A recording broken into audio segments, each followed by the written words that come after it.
Hello guys, നമ്മൾ സംസാരിക്കുന്ന south American qualifier മാച്ചിനെ പറ്റിയാണ്. സെപ്റ്റംബർ 5 മണിക്കാണ് Argentina versus Venezuela match. September 6 മണിക്കാണ് ബ്രസീൽ വേഴ്സസ് ചിലി മാച്ച് വരുന്നത്. ഫസ്റ്റിനെ പറ്റി സംസാരിക്കുകയാണെങ്കിൽ അർജന്റീന ഓൾറെഡി ക്വാളിഫൈ ചെയ്ത ടീമാണ്. വെനസ്വല ഏകദേശം ക്വാളിഫൈ ചെയ്യാൻ ചാൻസ് വളരെ കുറവാണെങ്കിലും ചാൻസ് ഉണ്ട്.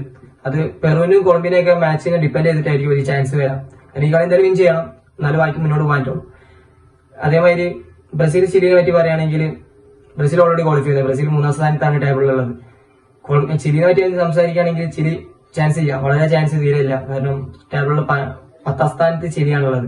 16 മാച്ചിൽ 10 പോയിന്റ് ആകെ ചിലിക്ക്. ചിലി ഓൾറെഡി എന്തായാലും ക്വാളിഫൈ ചെയ്യാൻ ചാൻസ് വളരെ കുറവാണ്.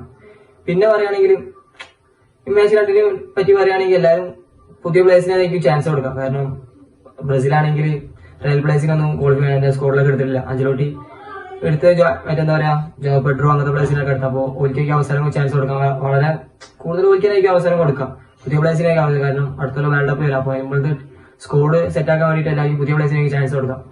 അർജന്റീന തന്നെ ആയിരിക്കും ചെയ്യുക. അർജന്റീന മെസ്സിനും ഡീപ്പോളിനൊക്കെ വിളിച്ച് സ്കോഡിലേക്ക് കൊണ്ടുവന്നിക്കണമെങ്കിലും ഒന്നും ചെയ്യാതെ തന്നെ ആയിരിക്കും. പുതിയ അവസരം ചാൻസ് കുറവായിരിക്കും മെസ്സിക്ക് കൊടുക്കാം. കളിപ്പിക്കില്ല ചാൻസ് ഉണ്ടാവും, വളരെ കുറവായിരിക്കും കളിപ്പിക്കാം. ഇഞ്ചുറി ആക്കാൻ ചോദിച്ചിട്ട് ചാൻസ് വളരെ കുറവായിരിക്കും.